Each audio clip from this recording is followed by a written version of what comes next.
Ladies and gentlemen, welcome back to the Shenandoah University eSports Arena. We have Smash Bros, we have Rocket League, we have games galore, but tonight we have a very intense matchup. NECC East playoffs, grand finals for SU Rocket League squad here against Alvernia White. It's going to be an absolute banger of a series. I cannot wait to kick this one off. I'm Ben Kincaid, joined by Molly Dens. First things first, Molly, how are we feeling today? So ready to be back. It's been a hot minute since I've been here on the desk, a month since I've been able to last check in with our Rocket League team, and I know it's an exciting moment for all of us here at the Shenandoah eSports program to have them appear in this conference grand finals. Months of hard work has gone into this team towards improvement, and right now they get the one shot that they have been looking for all year long to get to those grand finals and have a chance at the divisional title. Yeah, it's going to be a very exciting evening here tonight. This is one of the only teams that the only team, in fact, that SU has dropped a game to here all year long, all semester long in NECC, so cannot wait to see this rematch. But first, let's take a quick peek at what the week has looked like thus far, right?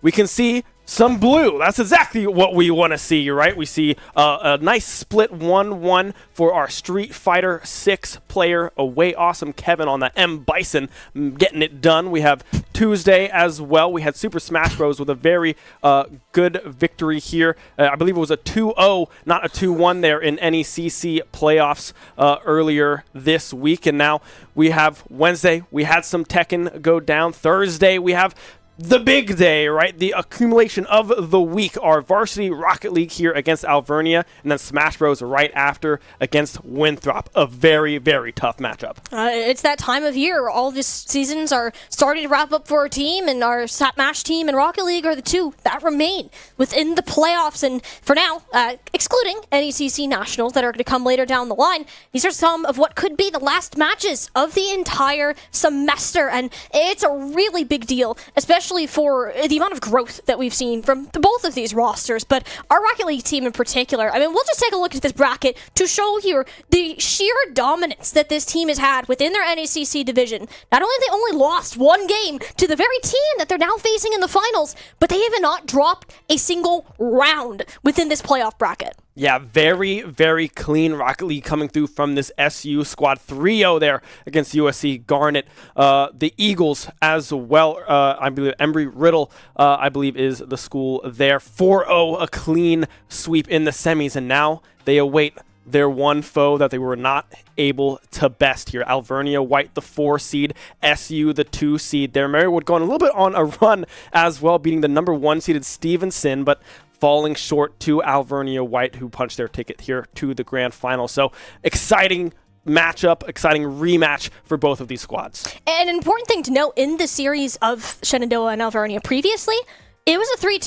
Yeah. It was almost a reverse sweep by the Hornets. They got denied here in game number 5. And talking to the coach just earlier on, Joe Clark, he's very confident in our team's ability to show up today. And if they can have a good day from the start, this could very well be a sweep. But otherwise, they're treating Alvernia with the utmost respect of an opponent. Again, being their only loss of the season. The one loss that Alvernia does have is, ironically, against a team that Shenandoah themselves has 3-0'd previously. So when we start to look at this, Alvernia hasn't been necessarily known for their consistency, but if they're going to come in and have one of their really high highs on a day like today, the Hornets are really going to have to push themselves to show up. No, for sure. I mean, we look through what the regular season looked like as well. Both of these squads finishing 6-1, 20-9 the game record on the side of SU, 19-12 on the side of Alvernia. Very, very strong and composed teams looking to end the season with a championship, right, in this grand finals. It'll be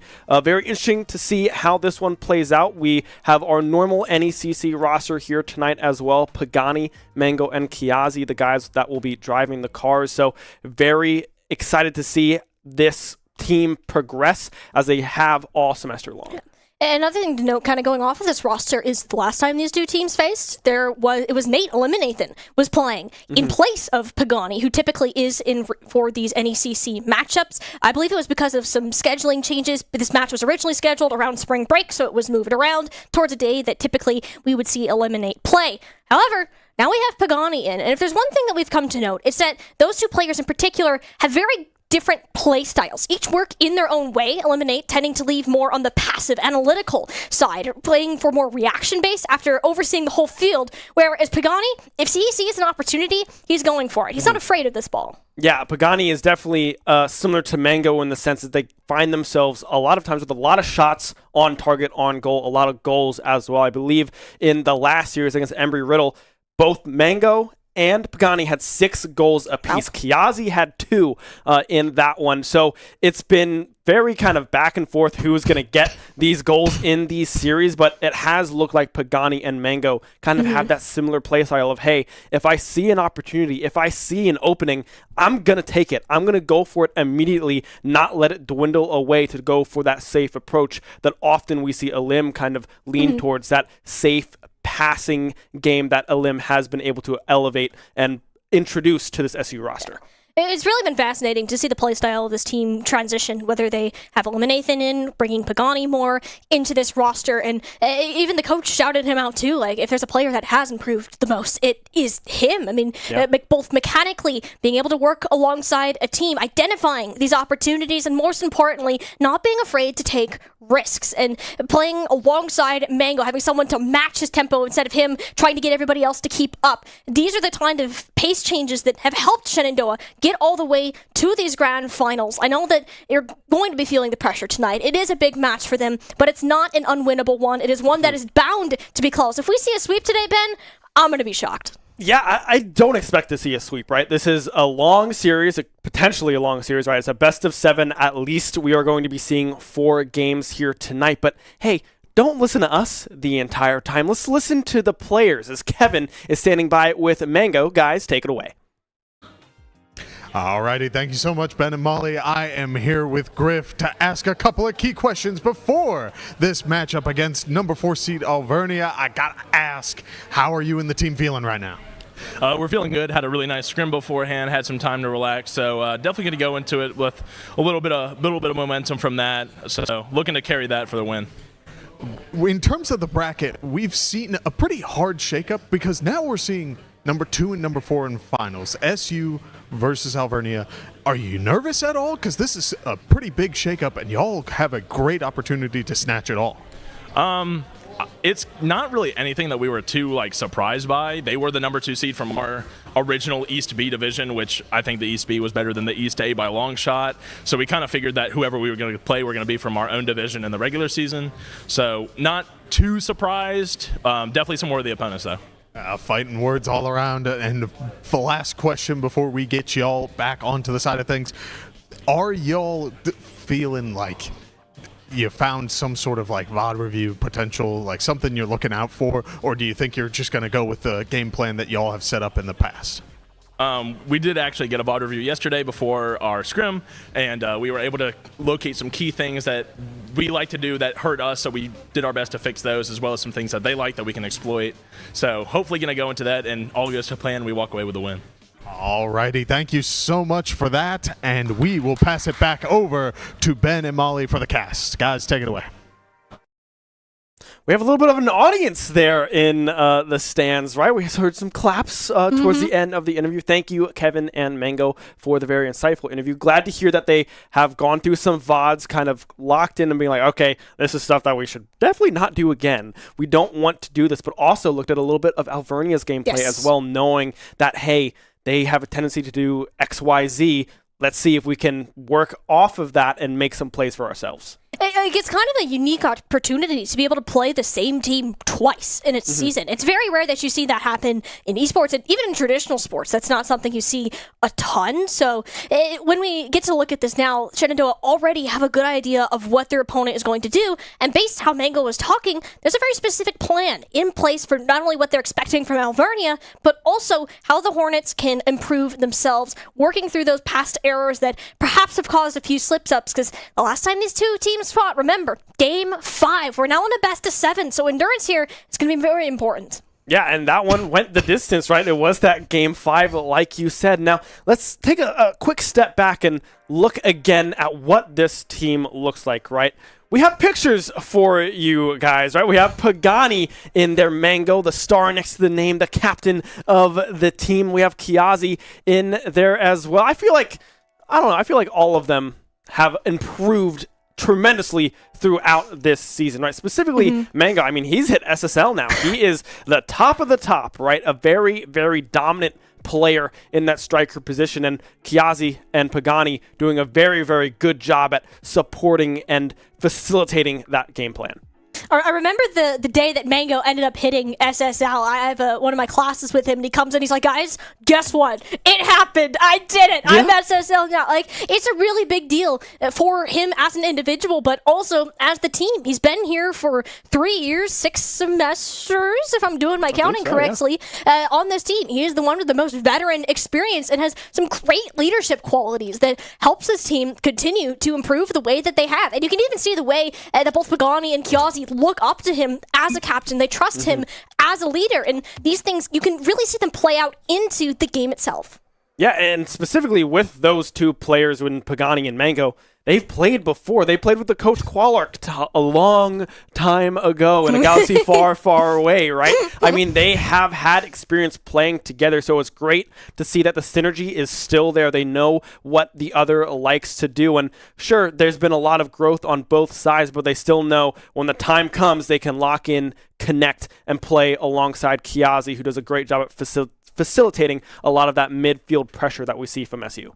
Yeah, and each player in their own place. It's kind of where this team has kind of shifted some pieces around, seeing where they can slot one piece in. Does it make the machine work better overall? If it doesn't, we can take it out, swap it in again. And it was the system of trial and error for a long time. And it's only now in these playoffs that we've seen Hornets really nail it down. In NECC in particular, had incredibly strong performances off the board, and now they're met with the one team that handed them a loss just a couple weeks ago with the title now on the line. A big deal for both these teams. Not only does this guarantee them a spot in nationals, but this is the divisional title. This is the same thing that these 3 players have been striving for the entire semester.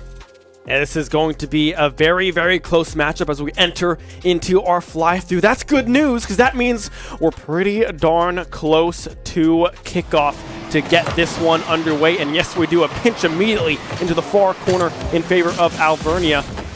Or, excuse me, in favor of Shenandoah. Well, the colors are all messed up. We'll get there. Yeah, regardless. A kickoff in favor of somebody. It's Mango now in possession, trying to find that clear into the corner, but unable to do so, as now it's Pagani trying to get momentum back. See here. A little bit of free falling now. This ball is Pagani. A little bit of a hit, but Mango to back off, get some boost. Centering position that Alvernia certainly had their eyes on, letting these shots get away unnoticed, but they just play off the backboard. The Hornets are certainly pushing their aggression early on into this game. It's only now that Alvernia can get a leg of offense of their own, but even then, the ball got a little bit too far ahead of them. Kiazi and Mango both in spots on the backboard to get a complete carry going. Mango has some boosts to work with here. Won't go for anything too fancy, trying to win out on that 50-50 in the air, but will be unable to do so, as now we see a cross to come through from Alvernia. A little too strong, pushing it towards that opposite corner. It's Thrift up in the air, shot on goal. Excuse me, that's Balance in the air with a shot on goal, but unable to connect. SU defense there in time to find the save. Yeah, Balance now certainly showing that Alvernia and Shenandoah, even though it started out a little bit fiery, they're taking their time, and that is what you can do. You play it slow to start, so that when these opportunities arise, you're ready for them. It'll be Alvernia getting themselves on the board first. Yeah, and it's a shot off the post, and Mango unable to be back in time. No boost to work with in that scenario. I believe it was Thrift there, able to dump that one into the net. First on the board there for Alvernia. Mango getting demoed there off rip as well. Pagani did maintain possession of that ball off of the kickoff, but is not able to do a whole lot with that one, as the demo had already come through. Let's see now, Alvernia. Dangerous spot for the Hornets to be in. Demolition ends up in a trade and guarantees that the Hornets They take a breath of relief, at least for a second. They can regroup. Pagani shot on goal, down off the crossbar, shooting in, and just Shenandoah Hornets going to tie it up. Yeah, Mango going up off of that wall, trying to find that pinch, and Pagani is just in the perfect position to read that one off of that ceiling, able to find that goal, tying it up 1 apiece here in game number 1. 3:12 to go, approaching that halfway mark. Kickoff in favor of SU yet again. Kiazi following up on that stalemate at midfield. Let's see if they can do anything with it. Looks like they might be able to, but a bump instead. Pagani running into Mango halts the pressure. I'm starting to notice here, especially from Alvernia, it doesn't seem that there's several points where they don't know who is going to get the ball, and it leaves gaps in the line. A couple of triple commits and double commits, even just at the midfield, where everybody's trying to pounce on this ball, and the Hornets, let's be honest, you're not going to get the ball past the 3v1 9 times out of 10, but if you are able to regain control and spread yourselves out throughout the field and have the space advantage, it's definitely something we could see them working towards their advantage later on as we approach the second half. Yeah, second half indeed here for game number 1. Thrift taking it back into the corner, trying to find the cross. Will be able to do so. Shot on goal from Valence will be able to connect. 2-1 here for Alvernia in game number 1.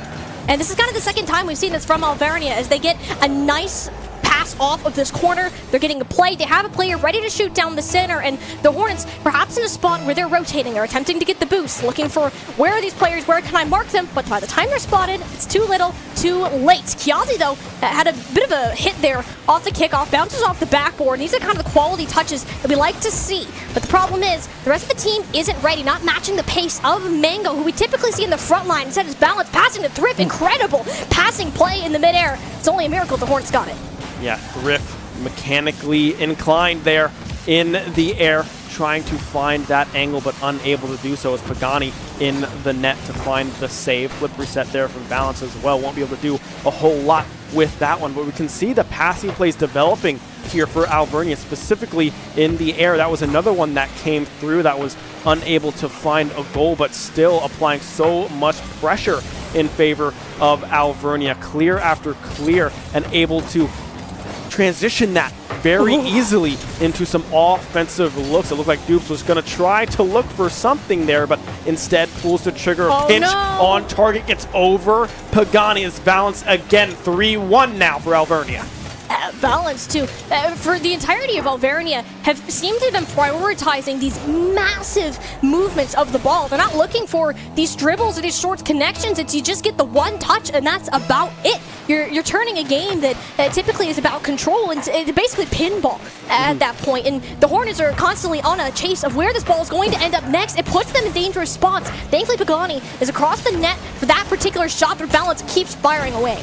Yeah, Alvernia absolutely relentless on this offensive side. A minute to go now here in game number 1. SU finding themselves down 2, but with possession of the ball in Alvernia's half of the pitch. And just as I say that, a pinch in favor of Alvernia sends it the opposite direction. Let's see if SU can regain possession, regain control. Pagani has some boost to work with off the ceiling, carrying it all the way down. Dupes with the save, Kiazi with a shot, Mango with the follow-up, won't be able to find the angle. Alvernia able to hold strong. 3-1 still, another shot coming through from Pagani, but again saved by Valence. Still, so many looks. And look at this, they're not even relenting the pressure on the net. Shenandoah know how low this time bank really is. You have to go ahead and perform triple commits even on this. It puts you out of position. You have to take the shot, because otherwise the game's going to be over nonetheless. Mango again finds themselves head-to-head with Dupes. Thrift with the control. Back down to the orange part of the field, and it's looking about to be Alvernia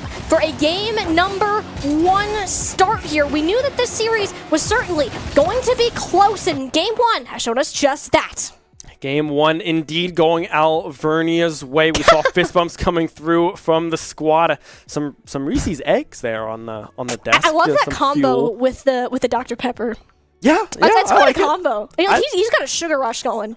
I feel like it works though. I feel like that would work fairly well. I mean, Dr. Pepper's just a classic drink, a classic beverage, if you will. And then, of course, since it's around the Easter holiday I guess time, so. It is the eggs getting are close out, to that. which I believe are the best Reese's variant out there. Yeah, For me personally, I don't know. Well, they do taste different. I'll give you that. Yeah, It is very nice. But I think that especially for game number 1 here, having a little bit of sugar to help cheer you up, I think it's good go. The Hornets, they did not do, I don't think, terrible in any means. It just seemed that they were playing catch up for the most of that game. It didn't see that the possession was in their control. It was great to see where Pagani was taking the opportunities that he could get. He had the chance to jump for the ball. He was doing it, and that's where those couple of goals and that big 6-shot barrage that we saw in the last 30 seconds, it was great.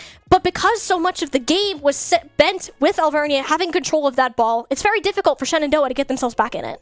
Yeah, they were able to find clears and try to play out of that corner, but Alvernia was already back on those defensive rotations that they weren't really able to find a whole lot of open looks, right? We saw Mango and Pagani trying to get up in the air a lot of the time to try to make something happen from above, but they weren't able to maintain possession. The rotations and the contests were too strong to come through from Alvernia as we kick off game number 2. That one goes Alvernia's way, but the pitch might be on target. Mango strikes within 9. Well, if you even worried for a second that Shenandoah were checked out, think no further. Mango threading the needle here with a little help of bouncing off the top of their hood. So that'll be the Hornets' first lead of the Grand Finals.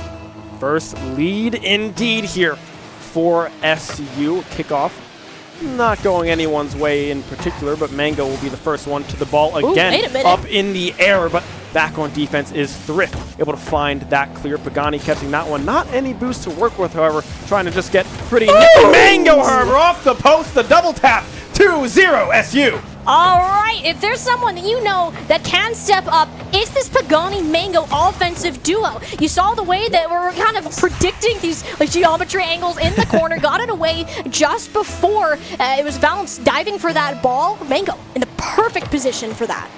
Clear here, the kickoff going in favor of SU. Yet again, Pagani the one in the air. Waterfall angle, no follow-up to come through from SU. Kiazi sending that one back over into the corner. Shot on goal from Pagani. Dupes back in time to push that one off into the corner. Cross coming through as well. It's going to be Valance instead to meet that one. But already within that first minute, SU finding themselves with a 2-0 lead. Changing the tides here. Up in the air. Oh my goodness, what a shot. That was kind of gross. I don't expect anybody to defend that, to be entirely honest. Look at the angle on that. The ability of Alvernia to connect the ball between each other in the air is astonishing. You often don't see it at this level of Collegiate Rocket League.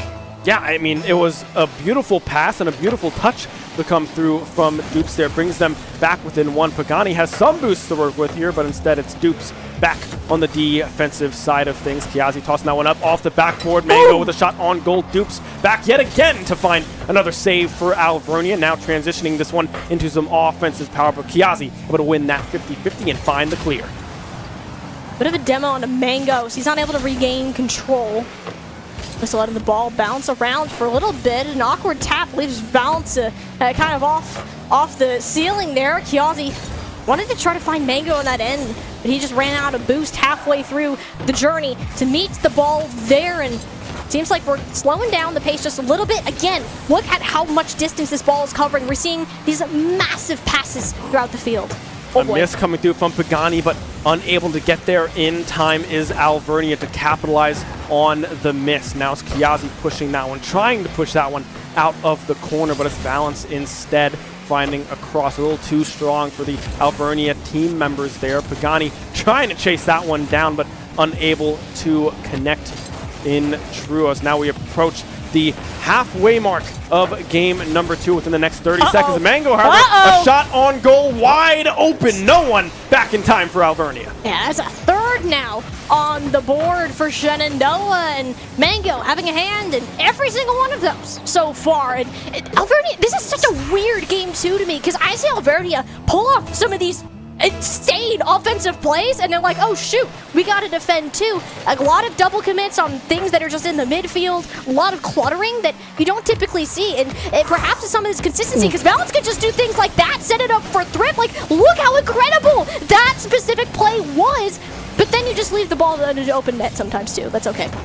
Yeah, it happens. It It happens. happens every now and then, right? But we can see what Alvernia is trying to do, Yep. right? We had 3 opportunities on that goal, but none of them were able to connect. Mango carrying that one down the field. But yeah, we have seen plenty of great looks come through from this Alvernia squad, but they have not been able to capitalize Again? on any of them Again? just yet. Oh my goodness, yes it is! Again, Kiazi, wide open balance, unable to get back in time. It's the fast pace that we see from Alvernia. It's coming to bite them in the butt. Like, they're trying to get these massive hits off the backboard, but the ball has so much momentum on it that if you whiff that pass, then suddenly that ball's rolling straight back into your own net. That time with a little bit of assistance from Kiazi. Shenandoah certainly finding the gaps in their opponent. They're adapting to their play style. Oh, Yeah, I saw that Well- one in the air, and I was like, I don't think there was anyone back in the net for Alvernia, and sure enough, Thrift not as strong as a touch as they were looking for. Mango already pushed forwards, able to find that angle. 5-1 now in game number 2 with 2 to go. it's like I'm watching like 2 completely different teams from game 1. I mean, this is just the beauty of Rocket League. Anything can change in the heat of the moment, and like on paper, it's such a simple concept, right? But the fact that we can see 2 completely different games like this is the reason that players want to keep grinding, that they want to keep seeing what new things they can try, because you never know what can happen. You can get a beautiful play, just like that setup to Kiazi. And that's Kiazi now with 2 on the Alrighty. board here for SU. Getting that striker position, putting on the striker's boots and being like, all right, we'll see if I can take a few shots of my own. Able to bury 2. 6-1, a minute 45 to go here. And man, if I'm Alvernia, what do you do? Are you trying to construct too complex of plays, or is it just SU coming out swinging here? I mean, step number 1 is you got to put a Band-Aid on the issue at hand. And right now, that seems to be that transition between offense to defense. Again, incredible on that offense, but we haven't quite seen that same level of play when it comes to having to keep the ball out of their own net. Like, we'll see Thrift now looking for another pass. This one chucked straight down. I believe it was Kiazi on the floor who popped it back forward, denying Alvernia a predicted touch. But here we are again, Alvernia not making the same mistake a 3rd time. Yeah, no triple commit to come through the post there for SU. Able to push that one off to the corner. Thrift with a shot on goal, but again, Pagani just barely able to get the car up in time. Dupes back on the defensive rotation now. A minute to go, you're down 5. Is it even possible, Alvernia? What do you got? And at this point, if you're Alvernia, you're not really expecting to get 5-6 goals in the next 47 seconds. Not very realistic. At this point in the game, you want to start to understand, notice what Shenandoah has been doing, what's been working well, what maybe they want to go ahead and improve. Take these last couple seconds as a learning experience and apply it forwards towards the rest of the series, because the Hornets are locking down game number 2. Yeah, Pagani, they're winning out in that stalemate at half field, midfield there. 15 seconds left to go here in game number 2. Can Alvernia end this one on a good note? It looks like yes, they can. Thrift able to win out on that 50-50 on the ground at the near post, burying that one. Yeah, and it's very much to show, again, that Alvernia very much have presence within this series. You just kind of took your foot off the gas for a little bit too long. You give an inch, Shenandoah is going to take a mile. That's what we saw about the halfway point through this game, and now as we hit those final 8 seconds, we're going to find ourselves, after all, we did predict correctly, Ben, this will not be a sweep of a grand finals. We tie it up 1 apiece. 1 for SU, 1 for Alvernia. We got ourselves a series on our hands here, folks. You won't want to go anywhere. Well, maybe you want to get some popcorn. Like a whack-a-mole. I was going to say, that was like peekaboo, whack-a-mole, get a little mallet. Bonk, Like one of those hit Griff on squeaky the head. rubber hammers, just like bonk him on the head. Yo, that's content. I would Producer, do did that. you hear that? Or you could give one to Joe. I think he would do it. I think he would. As a coach, I mean, Yeah. he's been coaching these players for years now. Like, surely that would be like a fun team bonding yeah. exercise. Like, hey, you need to hit that. Smack Yeah, it with that nicely. But yeah, I feel like Kiazi would be the one that maybe you wouldn't want to give the hammer to. I feel like he'd swing Yeah. a little too hard. I feel like if you give him anything that like remotely resembles a weapon, he's gonna like get this evil smile on his face. He's like, "Ooh, power. What can I do with this? Oh my goodness. Oh man, yeah, it's just the energy that this team kind of has as a whole. a very fun bunch. And I like that even after they did win this past game, we're not seeing them up. We're not seeing them like overly confident from that game, despite how big of a lead they won it by. They know there's still a lot of Rocket League to be played if that Grand Finals title's to be theirs. Yeah, it's nice to see them smile, have some fun, but it's also nice to see, thanks to our roaming cam that we so thoughtfully have, I believe it's Gavin running that one back of house, but we got that look on Qualark, Joe, the coach, locking them back in, talking to them about like, hey, this is what I saw in that matchup that didn't look too great. Wow, yeah, Valence with an angle there, but Mango with quite the save to keep this one tied up. Almost a repeat of game number 2, but this time in Alvernia's favor. Yeah, Valence in particular has stood out for Alvernia when it's come to these massive carries. They're really making Shenandoah sweat it on these defense. Like, you're looking at these great shots that you need an even better save to have, and it's forcing the Hornets, at least within this first part, yet to really get the ball out of their half of the field, and Valence, the one primarily applying the pressure. And Valence trying to find yet again another cross, but SU able to get back in time, or rather remain back. Don't get overzealous. Pagani almost with a beautiful angle, but just barely ran out of boost, unable to get that car far enough over towards that ball, as now Alvernia dupes up in the air, but won't be able to do much with that one as they also run out of boost. A pass over to Mango, or Pagani, excuse me, unable to connect from SU. Yeah, it's a couple of those moments that we've seen from the Hornets so far that they have one player who's ready to go like, hey, I have the ball, get ready for the pass, and then you're just like a second behind on what that follow-up could be, and I think there could have been a lot more offensive opportunities because of it. It's where we find a fell victim within game number 1. I want to see the same kind of initiative continue to be taking game 3, given how well it worked before. Mango, now a bit of a fancy carry, but Alvernia not afraid to commit onto the ball. About to start with that, though. They didn't see Kiazi coming. What a cross coming through from Mango. Runs out of boost, unable to do a whole lot, but positions the car beautifully to be able to find that bump on the right-hand side. It's Kiazi flying in from midfield, able to find that goal. 1-0 here in game number 3 for the Hornets, as Kiazi again hunts for yet another clear.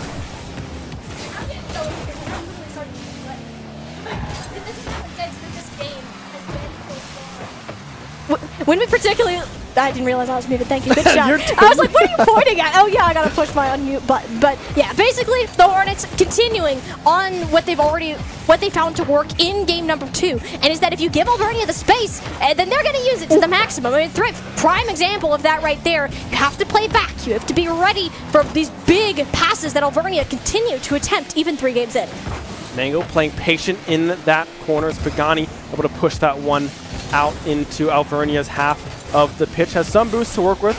Mango with a clear. Kiazi not going to follow up on that one. Not a whole lot of boost, but also was in that third man position. Don't want to lose that defender that fast, as we already saw Alvernia with a very strong clear off of that offensive possession from SU, but still not a whole lot of boost to work with either. 2 members of Alvernia sitting very close to 0 boost, whereas you look on the side of SU, they are looking pretty healthy when it comes to the boost. And just as I say that, it flips and flops all around. Oh, almost a great bump. Oh, wait a minute, from Mango! coming Mango! through. Mango able to find the angle.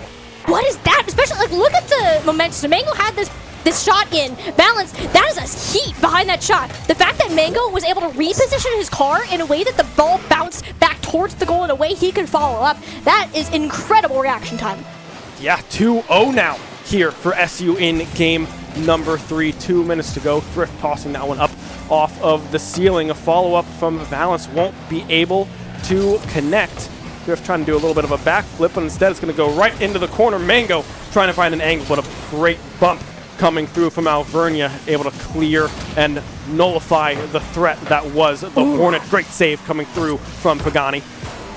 This is more what we'd like to see. I mean, Alvernia, I would honestly say it seems like that they've been the ones in control of the pace of the game for the most part, which is it's kind of incredible considering where the scoreline is at. I feel like Alvernia now are slowing down. They're going for more of these dribbles, balance in particular, and where they're opting to put dupes on this backward angle. He ends up losing a little tussle with Mango, forcing Thrift to come on back. Now all 3 members of Alvernia have to be poised in position because it's Pagani, centered ball, no further commit, seeing that there are 3 defenders in the way.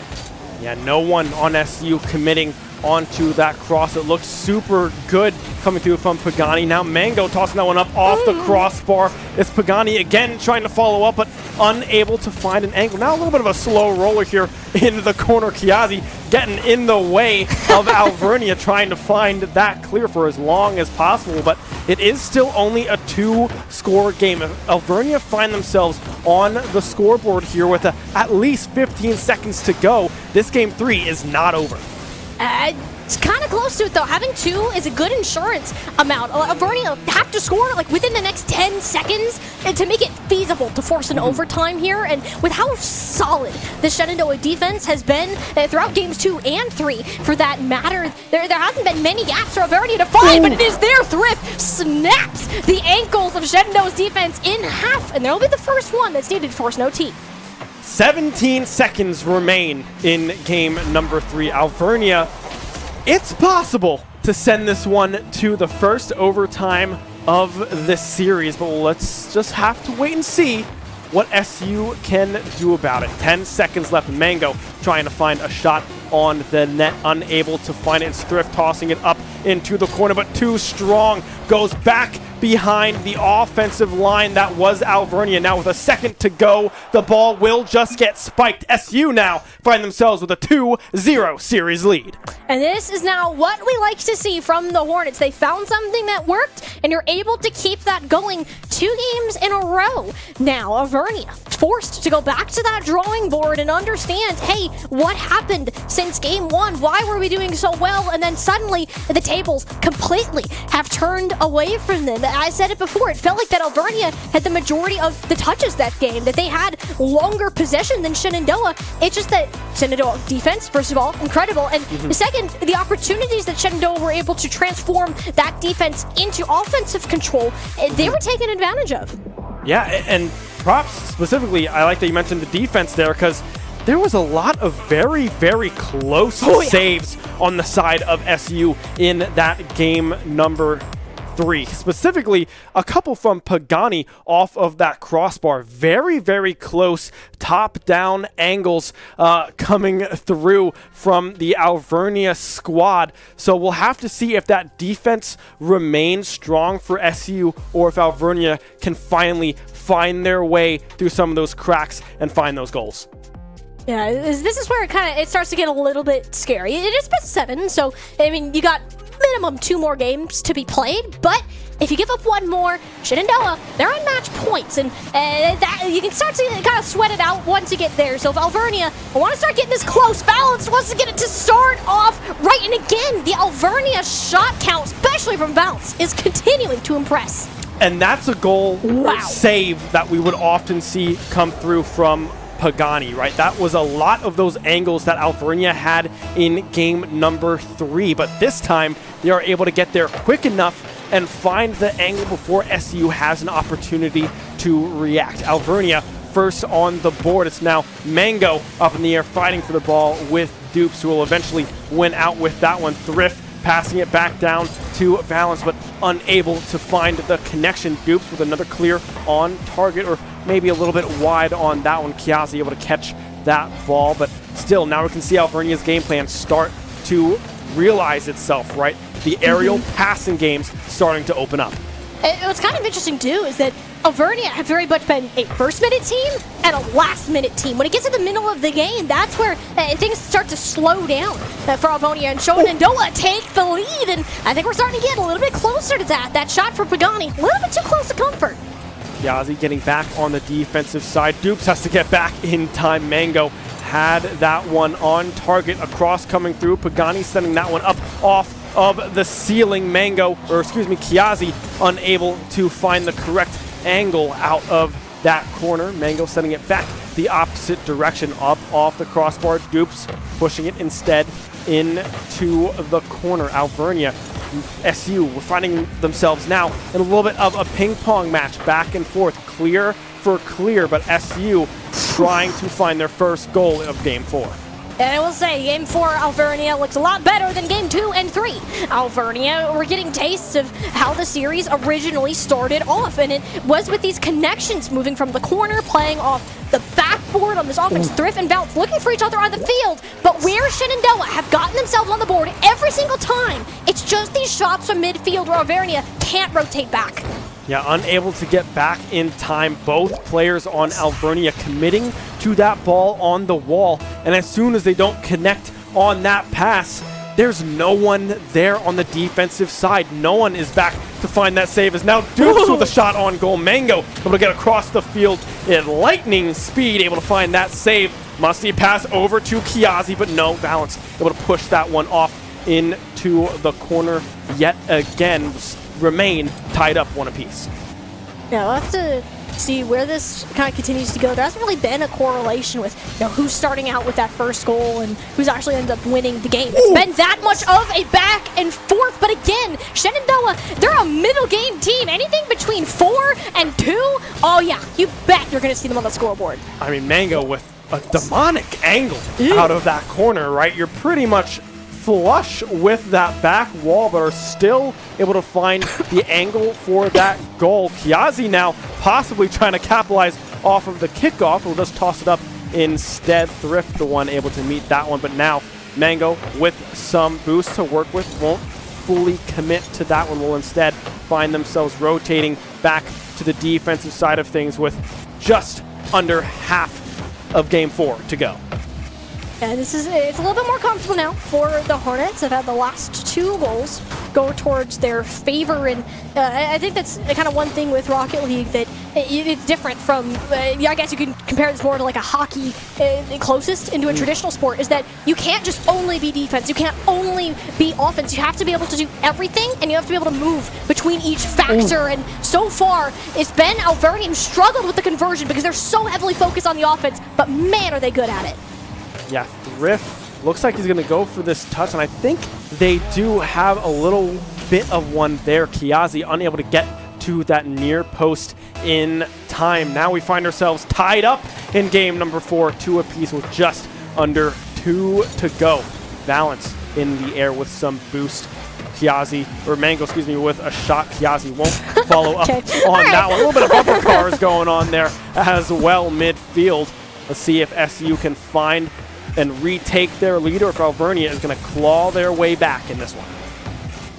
This is I think the closest, I think the only tie that actually we've had heading into these final 90 seconds or so. It's closer margins than what we're used to seeing, and therefore each team willing to take less of those risks, less of those commits. Of course, if you are Alvernia, that story might start to change. Dupes, and you can see Valance here kind of hovering around this midfield, typically the one to strike in once the ball was centered, but since Dupes was unable to get it done, instead be Shenandoah carrying it through. Mango bulldozed out of the way, but he still perseveres, get himself back into that angle, and Kiazi running into his teammate mid-air means that Alvernia should be able to get this ball to the other side.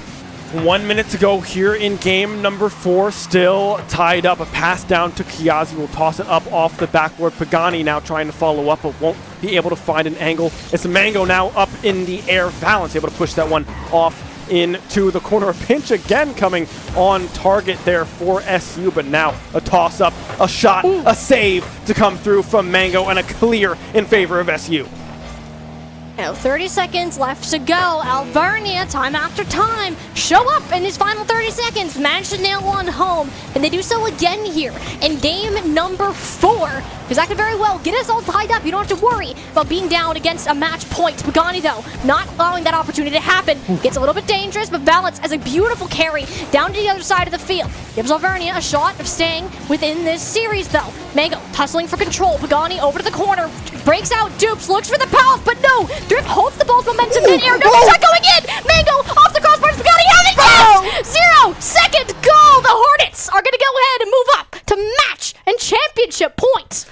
I thought this was going to go to overtime. I cannot believe that ball stayed up for that long. I thought surely that Alvernia was going to find a spike and just try to ice that one. I mean, you can see Pagani leaning back, deep, heavy breathing coming through from the squad, but an unbelievably close game number 4, but instead finds themselves with the victory. 3-1 now. Match point, like you say, for the Hornets. Oh, man, that is the best possible way the Hornets could have ended game number 4 to get themselves to a match point. Even though, like, you could see the adrenaline was still pumping in those final seconds. But what matters is you're going into game 5, your championship point. You're coming in hot, you're coming in high, and if anything, that kind of discouraged your opponents having the closest game since you won way back in game 1, which, by the way, feels like forever ago at this point with how much that has been happening. And this is really the chance for the Hornets to go ahead and take this home. Alvernia yet to fully regain their footing. Yeah, I mean, the game number 1 for Alvernia looked so clean and clear and concise, but they have not been able to carry that over into game 2 through 4. They have been unable to maintain possession of their clears. They've had shots on goal, but it's massively due to SU's defensive side of things. They've been able to find save after save and capitalize on these clears as well. Thrift now looking to just put that one into the net, but instead Mango is going to be able to push that one out of harm's way. Pagani trying to catch up to that one, but unable to do so. It's Kiazi winning out on the 50-50, pushing that one up into the corner. But it looked like Alvernia was about to start off on the right foot, but instead Mango able to snatch that hope away. Now Alvernia, there you go again. Very good at the start of these games, and if you want another good start, I mean, it's really now or never.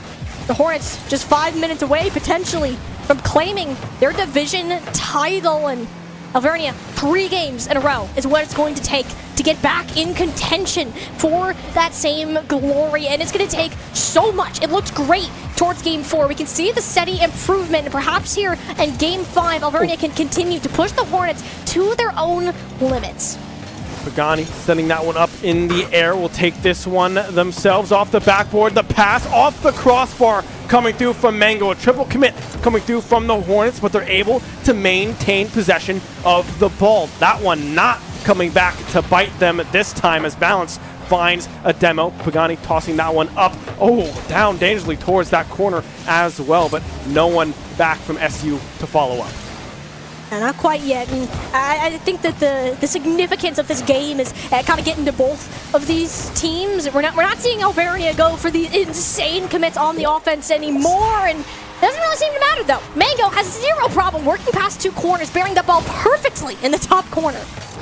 Yeah, I mean, Mango able to read this one beautifully. Thrift unable to get there in time. Dupes as well on the other side of the net. I mean, just great mechanical gameplay and able to win out on a lot of these individual battles for the ball has been SU, right? I mean, Thrift trying to find that one. Pagani will be able to win it out 2-0 now for the Hornets. Wow, all right then, that's exactly where you want this game to be going to, and this is where the Hornets are, you can kind of feel that confidence growing now, having not only 1, but 2 goals in the past 15 seconds, and Alvernia haven't really been able to escape their own half for the first time. The Hornets are the ones that are fully in control of the direction of this ball, the pacing of the game. They've completely torn it away from their opponents. Yeah, I mean, you can see the momentum just feels so SU favored right now. 2 goals in the first 2 minutes here for SU, 0 on the side of Alvernia, and just relentless pressure still coming through from Shenandoah. Mango catching that one off of the clear from Alvernia. Won't be able to win out on that 50-50. Let's see if Dupes can get something started across to come through, but Strong pushing that one towards the opposite corner. Pagani up in the air, won't be able to find the carry that they were looking for. Pretty low on boost. Kiazi, a little incident there with the roof. I don't know if that was intentional, but Mango, that might be intentional. Dupes able to find the save instead. Kiazi struggling to get that cross. Yeah, this is kind of the time now where you're expecting either Shenandoah to play this game of keep away, not really need to do anything too crazy where the score and the time currently stands. It's instead Alvernia that have to find a way to break out and break through what has been the brick wall of the Shenandoah defensive line or even midfield line. They kind of continue to scoot that forwards as time has drained away. Kiazi now kind of meeting the balance mid-air and letting this ball dance dangerously, not allowing Alvernia to escape their own net. A minute 45 now in game number 5. Match point for SU. Alvernia down 2. They need to find a goal, and they need to find it fast, and that might just be it. A whiff coming through from SU. Valence able to capitalize and bring it within 1. There was also a demolition, too, on that play. Thrift completely removing Kiazi from that equation, and he's the one that you're typically expecting to be there on the defense. He was in the right place at the right time, and if Alvernia having a problem with this clockwork that Shenandoah has, why not remove a piece of it? A minute and a half now. Dupes up in the air. Will have to beat out Pagani. Won't be able to do so. Thrift now unable to find the touch into the corner, but now that it's a 1-point game, a pass down to Dupes. Great defense, great redirection coming through from SU on that one, but you can see the pressure coming through. Valence able to follow up on their own shot, but unable to find the goal just yet. Playing this slow is what the Hornets need to do, but Mango wanted to have one banger of a shot for a highlight reel. Was denied on the goal line. An incredible occurrence, and Dupes actually hitting that up more towards the center, but it's knowing that Thrift was there for the carry, less of a concern. That, however, Pagani has to be waiting on the backboard to deny another goal towards Alvernia. This ball dangerously close to getting a third in for the Hornets, sending them racing back, and it might be Nango to deal the nail in the coffin. Yeah, I mean, you can see no one was back on the side of Alvernia. Pagani as well with a beautiful cross out of that upper corner. Mango in prime position. 40 seconds left. Alvernia down 2. Let's see how fast they can score. We've seen them score pretty quickly in the last 45 seconds, but we'll have to see if they can do that again. Mango, however, will take it all the way off the post, but the follow-up from Pagani is there. 3-goal lead now with 28 to go in Game 5. The Hornets, you can start to taste this victory. You might start to even celebrate it. With still 28 seconds of game left to go. Alvernia left searching for a miracle. Shenandoah, while they had a rough start in game number 1, had a fantastic turnaround to potentially take us now 4 in a row, the divisional title on the line. And all they have to do is keep Alvernia at bay for another 15 seconds.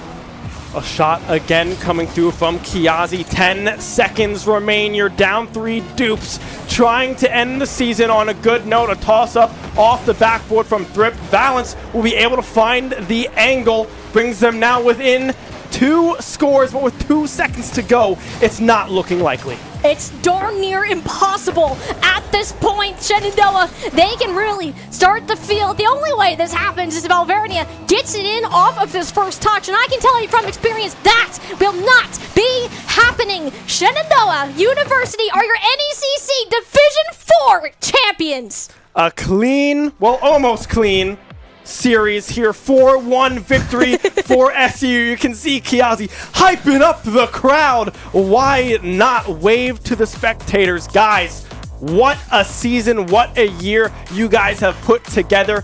Man, was it beautiful to watch. And they're happy. They can celebrate. I know during this game they were doing their best to kind of control that energy, keep that excitement, and stay locked into what they were doing. And those are some of those focus pieces that really helped them improve on some of the errors that they had in game 1 and keep that up. So to see them standing on their feet, excited, jumping up and down, hyping that crowd. This is the victory lap that Shenandoah University has been working hard for these past couple of seasons. Yeah, I mean, unbelievably well-deserved. Oh, a little peek at a spreadsheet over there. That's kind of cool. Yeah. But yeah, great stuff coming through from the SU roster. I mean, 5 games, faster than I frankly thought it was going to be, right? I was expecting this one to probably go to 7, considering how close that earlier series between these two teams was, but instead it does end in 5, just like the last one. SU, everyone on that roster stepping up tremendously, specifically on the defensive side. I want to point out Pagani on the defensive side as well, of just how in tune he was with where he needed to be, right? There was a lot of angles that Alvernia had that they were unable to find the goal because Pagani was just perfectly placed with where they had to be.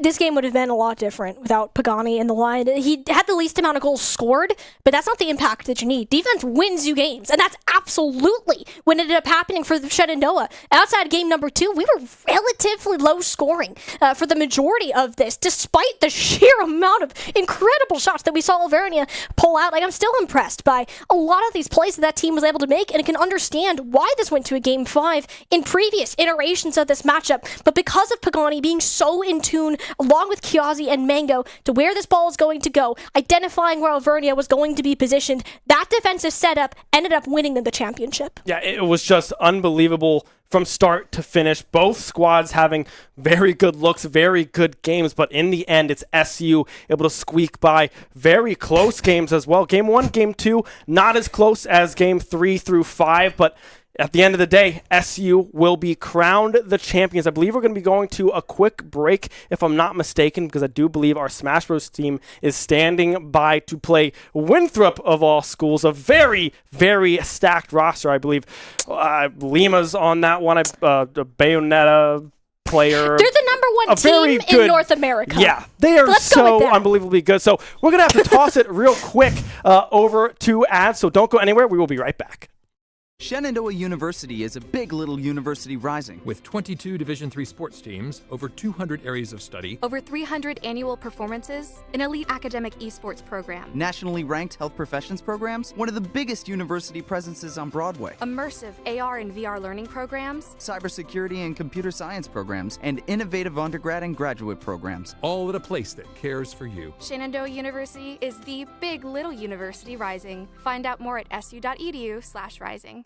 We have the esports arena right here on campus in Winchester, Virginia, and this facility acts as the hub for all esports activity at Shenandoah University. Students are able to use this space not just for competition and practices, but also as a living learning community and a sandbox for them to come and explore and practice and try out things related to and through esports in the gaming industry, so that they're getting that hands-on learning and the skills necessary to help them find a career by the time they graduate. We also have the professional level broadcast production booth, where we do all of our broadcasting and production, from casting of our games that we play right here on campus to working with outside entities to record footage for them as well. In addition to the space that we have here in the esports arena is the esports war room. Our students get to use that space for studying, but also outside projects. So our students get to use this space for professional development and the academic side of our esports program, which is such a critical component to go with that competitive element that we have. So we combine all of our facilities at Shenandoah University with competition, community, and career preparation. We have over 250 days of programming, and there's something for everybody, and we want you to be part of it. Welcome back, everybody, to one of the most exciting days of competition we've had in this building all year long. I'm Chris Clayton. This is my lovely brother, Kevin, as we just watched our Varsity Rocket League team win their NECC Grand Finals against Alvernia. Congratulations to them. That was a ton of fun to watch. But we've got Smash Bros. Competing in NACE playoffs against the big dog, the number 1 seed in their bracket, Winthrop University. A tall ask for Shenandoah, but a big opportunity if they're able to walk away with anything here today. Yeah, the players wanted a chance to really go have a strong matchup against this university, because we're talking top-level players here, Chris, and players that you don't always get the chance to meet in bracket, which means that this is one of their best opportunities to see where they match up in the grander scheme of things. As we cut into game, we do have Farrambus and Peanut up against each other. It should be noted Igloo went in first and got a 1 stock for 3 before going down. Yes, we do take you at mid-game here, as this series started at 8:30 local time here. So underway as Rocket League finished off. We bring you now live here as Farrambus loses his first stock, but a decision here out of Shenandoah to try to get some value out of the Jigglypuff early. I know that Igloo, like we said, went in first and really wanted the Mega Man matchup, was certainly hoping to get more than one, but oh, no Farrambus with a combo there, rest into a forward smash. Peanut is able to make it back, though, so nothing more than some damage to walk away with. Oh, that's a very dangerous combo here, Chris. Here's the big thing about Mega Man, as we see with that up tilt. A lot of the game plan that we saw up against Igloo was Peanut going for saw blade setups into that up tilt. That up tilt kills mad early. We're talking Shoryuken levels of really early kill percent. So even now, I do think that Jigglypuff could go down to it, so you got to be real careful in spots like these. Yeah, Faramis just looking to try and take one before going down. That up tilt connects, but it will not kill just yet. Faramis now over 100%. Still looking to find that one and make this effort all worth it, but Peanut looking to erase this 90% buildup that Faramis has found so far. He catches that saw blade and goes off stage. Mega Man with limited offstage options, but does shield the dash attack. Faramis bows out empty-handed, and Peanut now six stocks in on a heck of a run. Yeah, and every time we're on this desk, if any of Shenandoah's players are having a run like this, we emphasize that it's not normal. And frankly, it still isn't. But I think we should take a moment to acknowledge again, Chris, I need a rundown of these players because there are some big shots in here and familiar faces in the Smash Bros. Scene. Yeah, so as we get a moment to breathe here, I know that the start of this Smash Bros. Series was chaotic and fast-paced for you all, and we apologize for that. We were constrained by the limits of Rocket League, and that's totally fine, but congratulations to them. But Smash was not going to wait up, and they shouldn't have. So we get a moment to breathe here between players. Let's talk about what we're watching. We said Shenandoah University taking on Winthrop, the 1 seed in round 2 of NACE playoffs. Worth mentioning, winner tonight gets their ticket punched to go to LAN. So a lot at stake beyond just upsetting the 1 seed reigning national champions. But yeah, we are now 2 players in, and Winthrop is the 1 seed for a reason. They have incredible talent on their roster, including, namely, the 4 that we're expecting to see here today: Peanut, Anarchy, CJ Frozen, and Lima be their starting lineup. Now, worth mentioning, Peanut, the Mega Man that's in right now, is ranked number 42 in the world, Anarchy ranked 68 in the world, and Lima ranked number 15 in the world. So incredible talent, for lack of a better description, is what's in front of SU today. Yeah, and on top of that, this isn't the first time that Shenandoah's players have seen these players, specifically Anarchy. We saw Anarchy at Boost, and a couple of Smash Bros. Players, or the Smash Bros. Crew Battle players, were working the event, got to TO and watch some of the matches. They got a pretty good dose of what these players are capable of, and you could tell immediately that, yes, they were intimidated a little bit, but they also really wanted to go at it. Yeah, so big decision here out of SU. Mega Man did not SD. All right, caught me off guard, and certainly caught the players off guard as well. We'll pull you back into the booth here. Happens all the time. It's happened a couple times this semester already. Not a big deal. We'll load back into that, I'm sure. But Kip, the decision for SU to try to claw back at this stock deficit, and I think that makes sense with the 2 players left that SU has, being Willie and Kip, the 2 most likely to go on a run when SU needs it. Oh, yeah. I mean, if anything else, I am expecting those 2 players to get a good chance here at Peanut and try to potentially bring out some of the other players. I know that Willie is looking for a chance to really get in for these sorts of matchups. Being a player who is pretty highly ranked in the MVDA area, it's important to kind of scale yourself to your opponents. But man, there's so much on the line. But starting things off, we do see a quick combo from the Pac-Man, but a Galaga combo in return from the Mega Man. Not what I expected. Yeah, not often we see players be able to deal with this Pac-Man. I mean, you know that the value of Kip going out first and finding a lot of stocks that he does is usually coming from the fact that people don't play against many Pac-Mans. Well, you have to assume that that players of this caliber will be ready for picks like this. So, yeah, a couple interactions there, catching the Galaga really, we have seen over the last couple of weeks that is quite a way to really neutralize this Pac-Man, and we'll see if Peanut's able to find another one of those opportunities. I feel like it, again, speaks to the level of skill of the players, because we've seen players who do nothing. We've seen players who respond with potential answers for the by just grabbing the Galaga, and we've seen even more players go for crazy setups when given the opportunity, like that one there. A shield break onto Kip means that Peanut will find another stock. Yeah, calculated effort there out of Peanut to break the shield. He does get caught up tilting the hydrant, so Kip finds a fully charged forward smash of his own and connects it to a bell with a back air to finish Peanut's second stock, so Kip is officially underway here. Yeah, look at that leaf shield, Chris. That provides so much pressure in this matchup. It's one of those moves that you usually are only worried about in the Mega Man sense. Beyond that, it's just a little bit strange as, man, Peanut is looking for it all in these situations. These edge guards are getting scary. Yeah, very close to a pretty dangerous reversal there as Mega Man does make his way through the fire hydrant, making sure to not leave any evidence behind. Stun does connect. Kip unable to find much more, but another stun connects. Back air not enough to finish just yet. Hydrant goes wide and the platform starts to carry Kip away.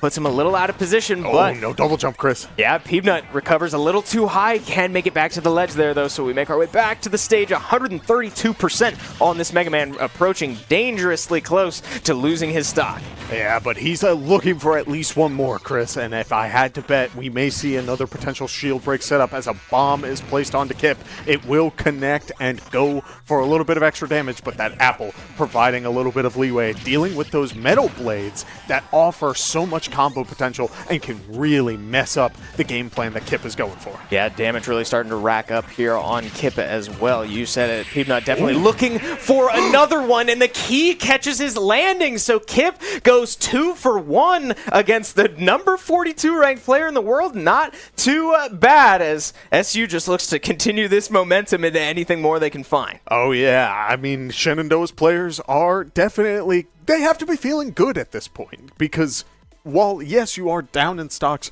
one big problem has been taken out of the way, and I think the entire roster didn't really know who they wanted to deal with the Mega Man. Mega Man's not exactly the most popular character. You don't see him nearly as often as you do, like, Aegis, Kazuya, Terry, like, all of those sorts of characters. Mega Man fills this kind of niche and has a very unique playstyle playing around those saw blade, the metal blades, and the leaf shield.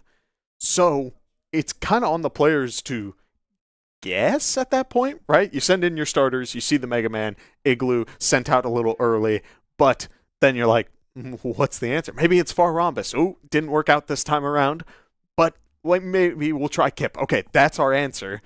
The more information we have for the rest of the series, the better we can adapt going into the next one, and that's what Shenandoah needs. It may not be Shenandoah walking away with this series, but this is a 3-series matchup. Yeah, we've got plenty of Smash still to play no matter what, and here's where you get into the information game as well. Being able to knock out players, especially when you're at such a sort of unprecedented disadvantage in terms of like seeding and just overall placement and expectations.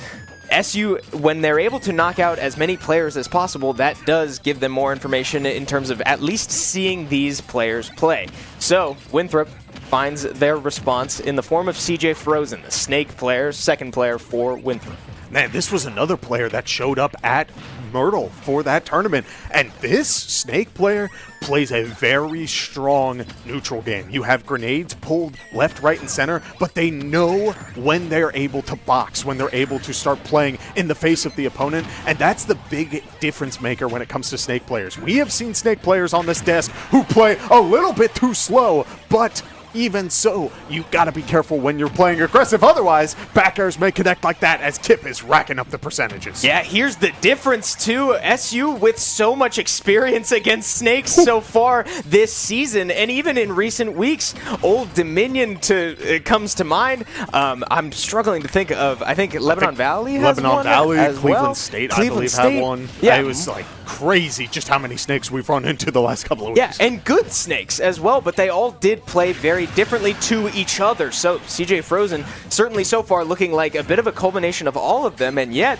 CJ Frozen loses his first stock. Nikita Missile comes out, and Kip able to avoid that one. We did see, wow, an up tilt straight from center stage just kills. A very good up tilt to try and throw out. It's good to find opportunities like that because it does just take stocks if you can find it. But even so, it does look like Kip has been using a bit of the knowledge that he's gained from previous matchups in this matchup already. Dancing around that Nikita Missile with the trampoline, it's working out phenomenally, but he still has a pretty tall ask in front of him. Yeah, as he now looks to chase the Nikita Missile, able to use the grab iframes. The 2 up tilts is the answer for CJ Frozen, as we were all wondering how much it would take to break through a hydrant. Not 1 up tilt, but 2. Good to know for future interactions, as Kip now goes up to the platform looking for one of those Galaga combos and try to rack up some percentage here, but so far doing a great job of holding his own against this snake, avoiding taking too much chip damage along the way, and only 1 early stock kill that CJ Frozen can show.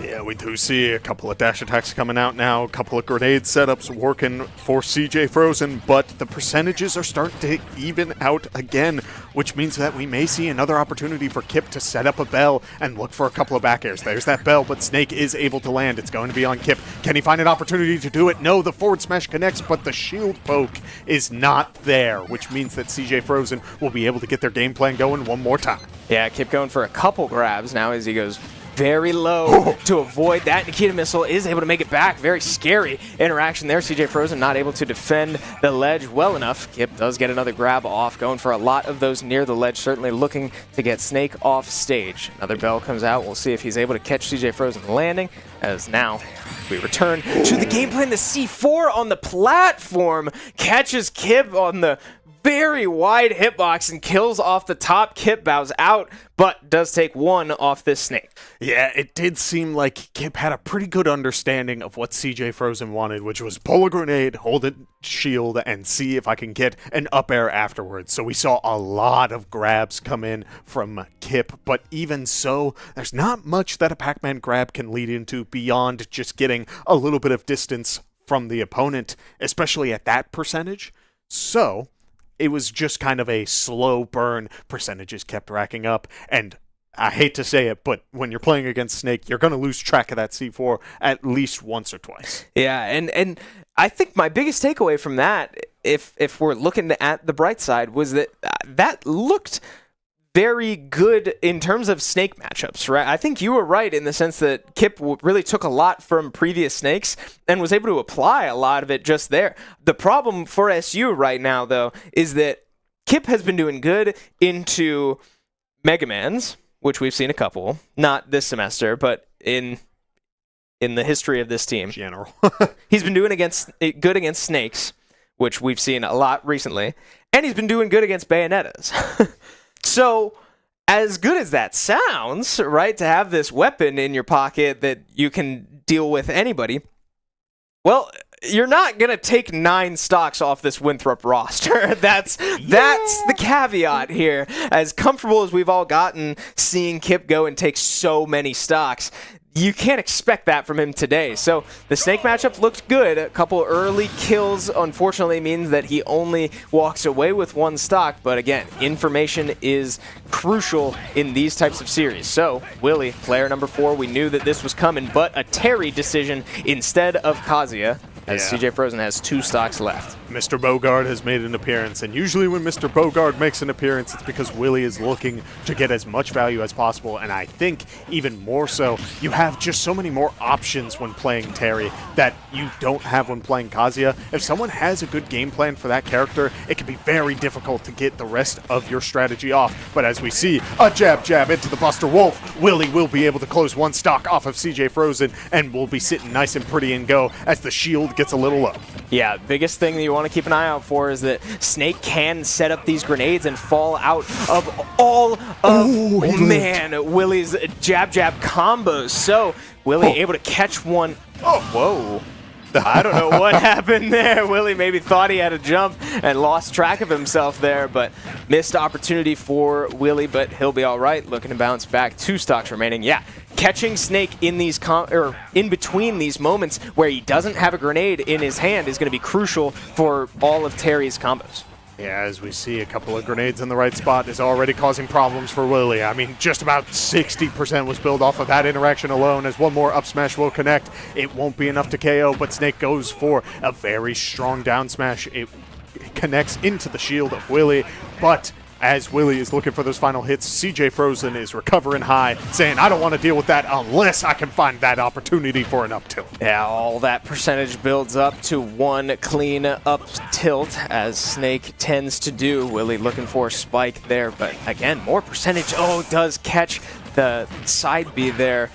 Floating over Snake with an up smash. So a lot of up smashes coming out of the Snake, a lot more than I'm used to, but the spot dodge move is able to find the kill. Willie walks away on top, still with 1 stock left, as we will see a 3rd player here out of Winthrop. No, yeah, that was a very strong moment there from Willie to use the invincible rising tackle to get out of a pretty dangerous, like, up smash spot. Like, that bomb that Snake has, I think it's a mortar round, just coming back down, ready to explode. Willie, rising tackle all the way up, finds an opening, and then uses the up smash to close things out, get that final hit.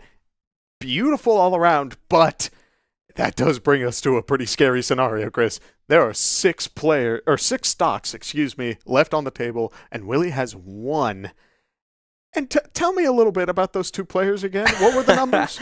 So the 2 players left, theoretically. Winthrop does have a lot of Smash players available, but there are 4 listed on their varsity roster, so that's what we're working with here. The 2 remaining, theoretically, are Anarchy and Lima, a.k.a. a Greninja and a Bayonetta. Now, I don't love either of those for a 1-stock Terry. I do know that I think part of the reason that we're seeing the Terry pick come out instead of Kazuya is, I was talking to the team, and Greninja is apparently like a nightmare matchup for Kazuya because Electrics can just whiff outright. He's so fast and low to the ground that if Greninja is just like running or, playing his game plan, moving how Greninja does, Electrics and other moves can just outright miss on a Greninja. So we did just receive word that the next player will be Anarchy as well, but on Terry, that will not be the story we see. And I'm hoping that works out in Willie's favor, because the big factor that we saw from Anarchy over at Boost was that you cannot land against this Greninja. It is hard to land. And I think, the Electrics is a problem, but Kazuya not being able to play on the ground is brutal. So, going into this, Terry, another character, has pretty good air game, has nice nair to forward air sort of strings, maybe a spike as well, but there's a lot to be asked for from Willie as he is sent in 1 stock in hand up against Anarchy. Yep, here we go. Big opportunity here for Willie, but certainly a tough one to come out on top. Anarchy, one of the best, if not the best, Greninja player in the world, as I'm sure anyone could make an argument. Willie finding some great percentage so far, able to just, again, find information at this stage in the game. To make a 1-stock run through 6 would be miraculous, but and an opportunity there. Willie does walk out alive, but here comes the vertical game from Anarchy. Anarchy is looking to end Willie, but the other way around. Greninja is way too high as a power geyser connects in just the right spot to send Anarchy flying. Okay, Willie with a great show so far. Did take a lot of percentage there, but is it enough to get the go meter? You said it, power geyser able to finish that one off, is able to air dodge back to the ledge. A close call there, but Willie got it under control. 130% now on this Terry as Anarchy just looks to put this away and try to secure set 1. But Willie making it hard for him, racking up some he might serious die, percentage. Chris. He could go down. The jabs, the down tilt into the jab, into the Buster Wolf, secures the stock, and Anarchy's down to his last. Yeah, but we got a tall ass Chris as Greninja goes for another up air. Terry's sitting at 160. Combos may stop connecting at this point as the forward air comes out. Greninja's forward air will be able to KO, but even so, Winthrop takes the series. Shenandoah taking a total of 8 stocks off of the #1 roster. How about it? I mean, if you're the Shenandoah roster sitting out in the arena right now, you cannot feel bad about that. I think a lot of it boils down to Willie going on a heck of a run there at the end. Ultimately, Igloo walking away with 1, Faramis not getting 1 right there. Certainly room to improve, but yeah, Willie's run there at the end certainly should ignite something in this team. Hey, maybe this is a little bit doable, but still a whole player that we didn't even see out of Winthrop, right? If you're Winthrop, you'd feel totally fine, I think, about what you just saw, even though that was a little rattling at the end. Plenty of cushion still there, so it's going to take a lot out of SU, some serious adjustments, but we'll see what they adjust if they decide to change their opening players. We didn't see Igloo go in on stream, but that matchup didn't look terrible, but certainly favored Mega Man. Yeah, and even so, I feel like I love watching the Winthrop roster play. It felt like we were seeing interactions off of characters that we don't see before. And that's a very unique sort of feeling. You don't always see unique experiences specifically with a given character. It's usually the back and forth between like Pac and some weird interaction with like K-Rool or something that we seem to get a lot on this desk, or DDD. So to see like beautiful shadow sneak setups from Anarchy, to see C4 like grenade ready setups, like he did like 60 on Willie with 1 good interaction, and on top of that, the entirety of Peepnuts Run is like, I mean, there's a lot to learn from this matchup. I'm hoping that as we get into the next series, we can see a little bit more of that, but a character swap, not only for Shenandoah, but for the side of Winthrop as well, as Anarchy's going to start. Yeah, big mix-ups both ways. Maybe Winthrop getting a little comfortable with the setup they had. Anarchy still sitting in the hot seat, opting to stay. So we'll see if a Greninja Open is enough to throw SU off, but a return to form here out of Shenandoah as Kip will be the opener. Now both players looking to rack up percentages. Greninja doing a great job of that so far, but again, that vertical game is where Greninja thrives, and the horizontal game will be where Kip thrives. So combat between 2 different playstyles, and we'll see which one comes out on top, but so far the vertical one seems to be winning. Yeah, here's the big thing, is that if Kip can find opportunities to get those fruit online, yes, that seems like the go-to answer, but it's going to be difficult. Understand that Kip can't be playing too far off stage all the time. Greninja has some good options to take advantage of that, which means Kip is going to have to charge fruit on the stage. If Kip can find opportunities, he will get situations like that, building 100% onto Anarchy, but on the other side of it, it could spell disaster. Yeah, now the hydrant goes off stage. Kip maybe had a window to grab there, but wait. He countered the water! Does that actually work? What? It doesn't deal damage, Chris. He countered the water anyway.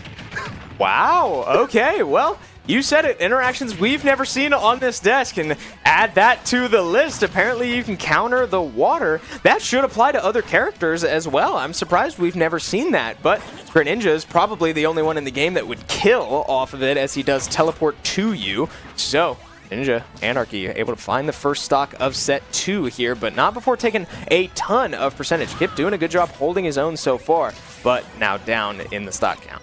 Yeah, Pac-Man grab isn't particularly strong, but I think a lot of these players recognize that, and we are just seeing a lot of grabs from Kip to try and punish that. But even so, it feels like the percentage, the way to return it, has been so difficult. I mean, look at this, Chris. Anarchy is sitting pretty right now at 154, but even so has racked up 95 onto Kip off of just a couple of good landing callouts. Yeah, we see the speed of Greninja finding its value there as well, as he's able to just run away from danger.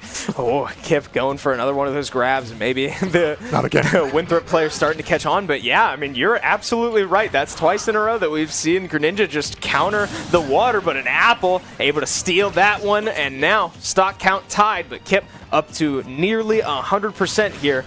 Down tilt can't quite find the kill yet. Anarchy goes off stage and is able to push Kip into the blast zone. Can't make it back, and an even percentage with a full stock lead in favor of Winthrop.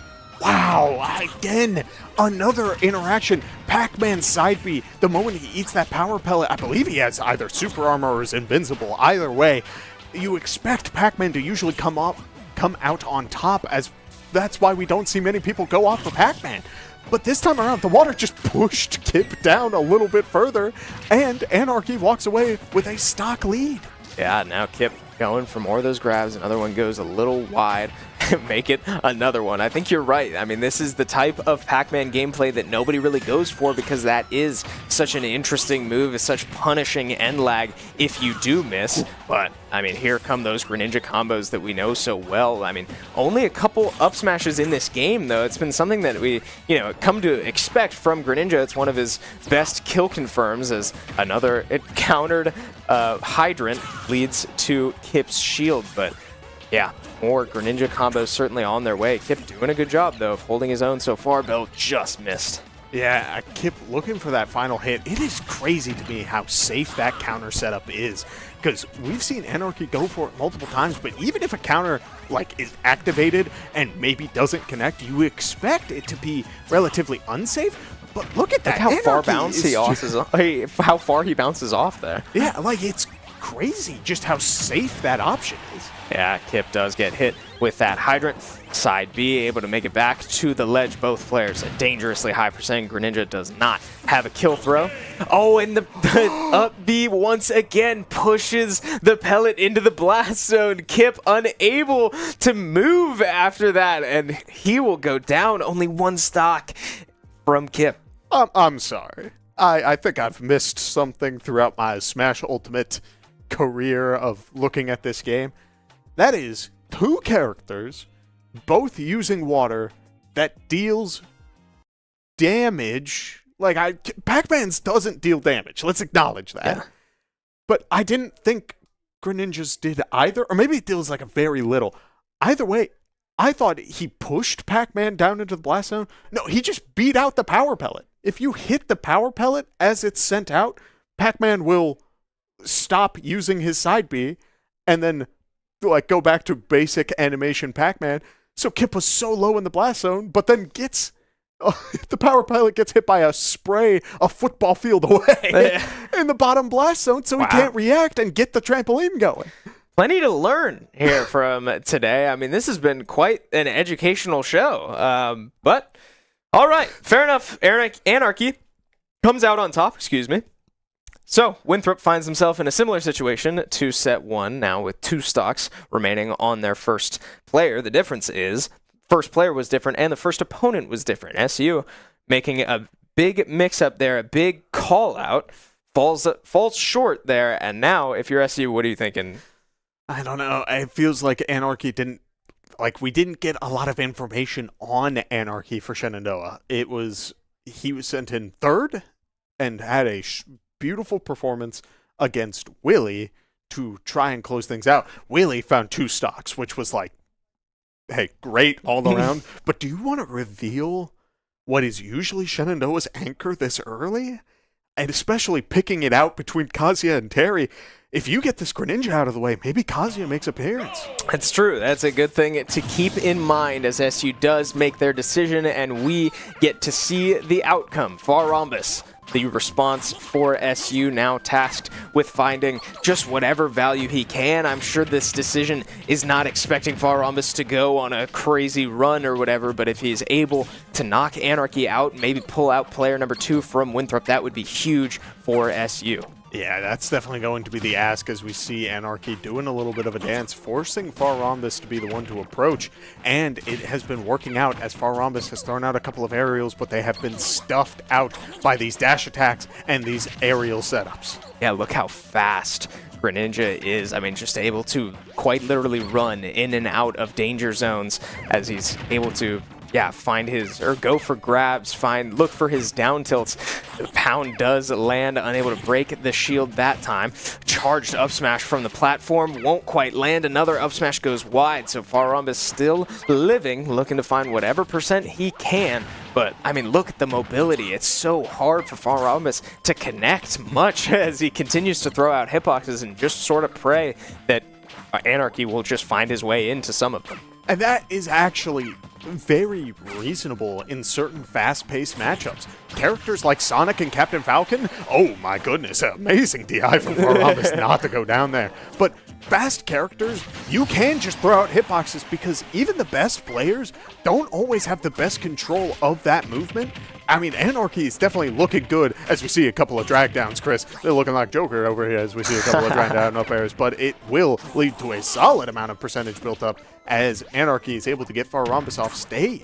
Yeah, very long combo leading to upwards of 60% onto this Jigglypuff as he does land on the platform and unable to get away from the up smash that time. The dash attack does catch the 2-frame and will confirm into a kill, so Farambus now down to his last, just looking desperately to find maybe one stock off this Greninja before bowing out. Oh, and he had an opportunity too. We saw the up tilt connect, but it traded with a hit of Anarchy. That may have been enough for Farambus to find one stock, but even so, it feels like it's such a dangerous spot. As Anarchy recovers a little low, it does find a grab and will get a more percent built up onto Farambus as Farambus has to find a way back on the stage. But here's that dangerous part, Chris. How does the puff land? No jumps in hand. Oh, one jump, excuse me, will be able to get Farambus back onto the stage. Yeah, now forward smash did land there, and it did not amount to much. The down tilt will lead to an up smash. Farambus is knocked out, and Anarchy continues this run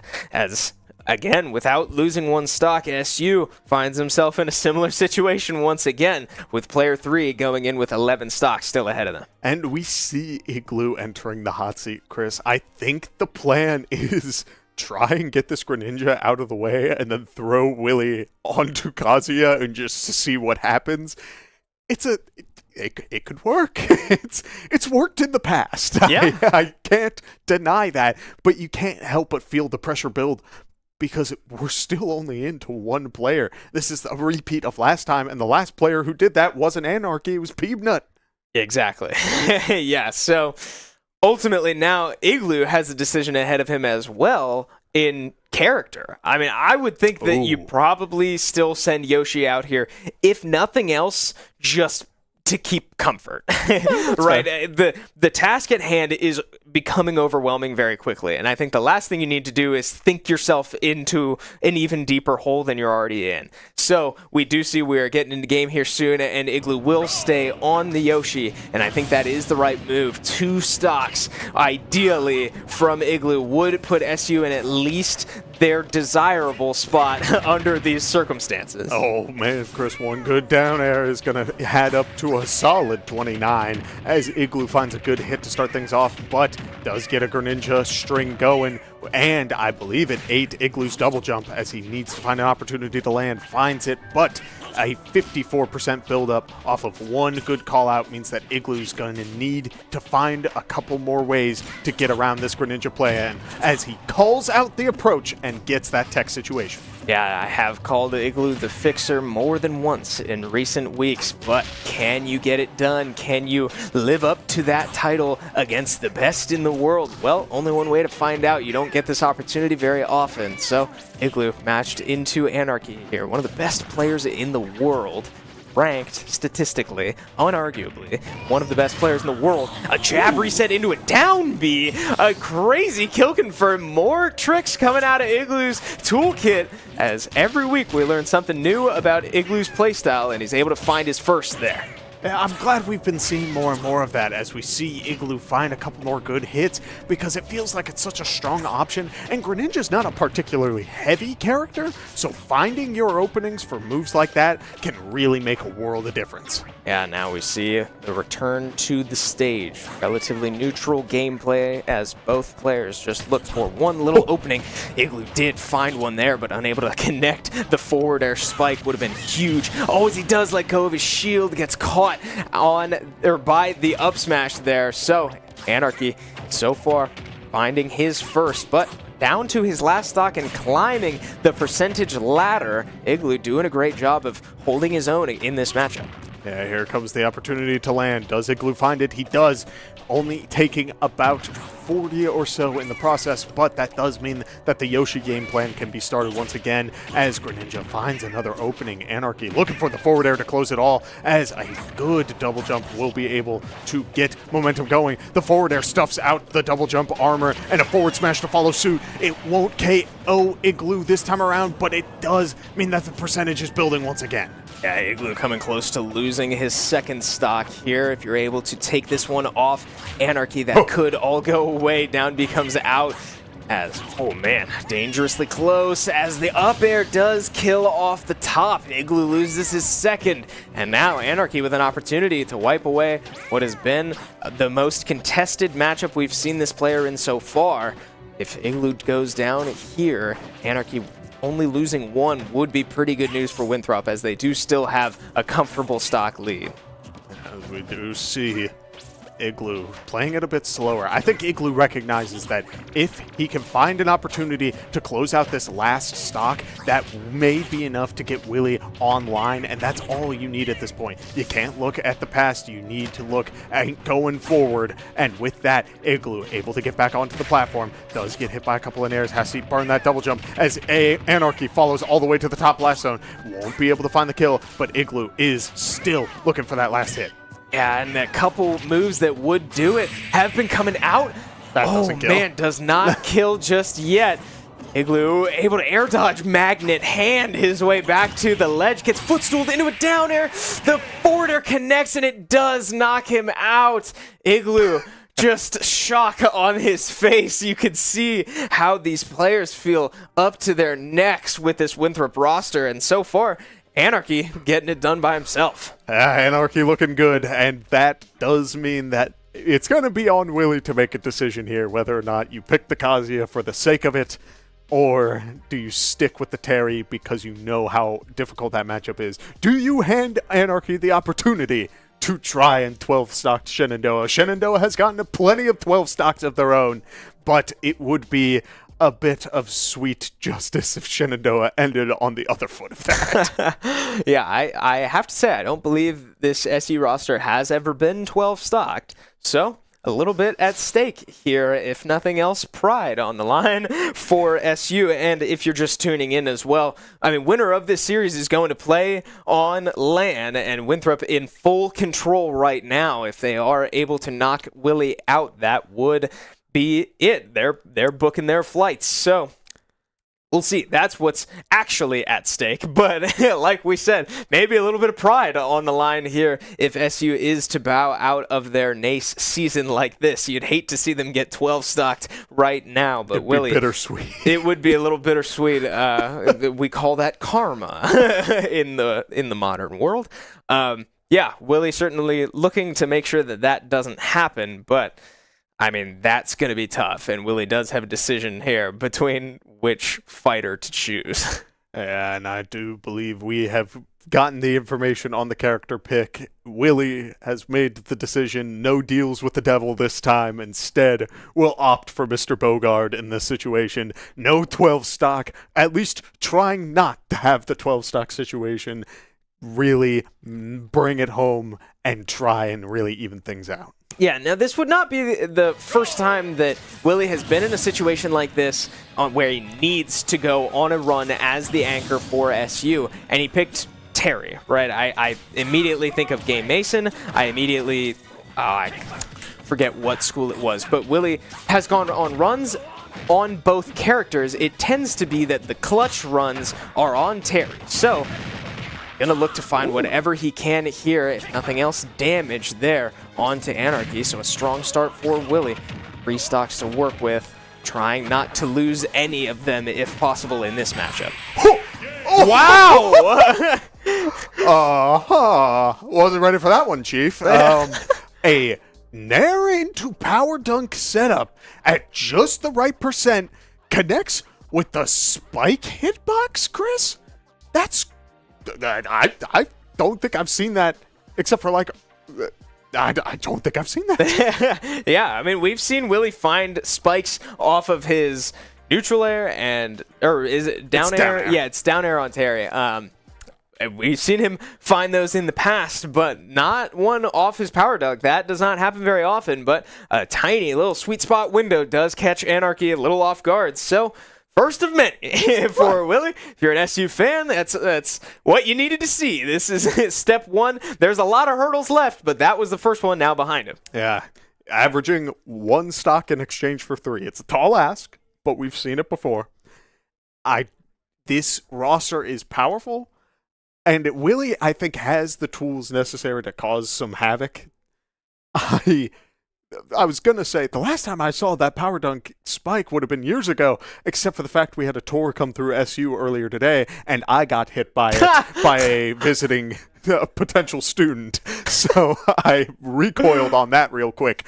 But even so, I'm glad to see that Willie is still playing very active-minded, looking for setups like that, as we see the CJ Frozen make an appearance, going for the spike out the gate.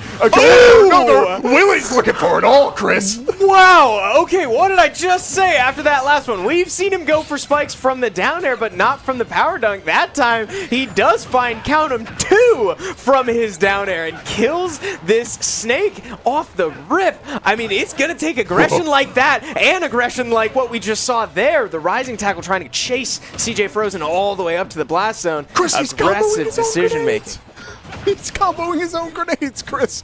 That's crazy. Snake pulled a grenade, rolled in. Willie threw him back into the face of it.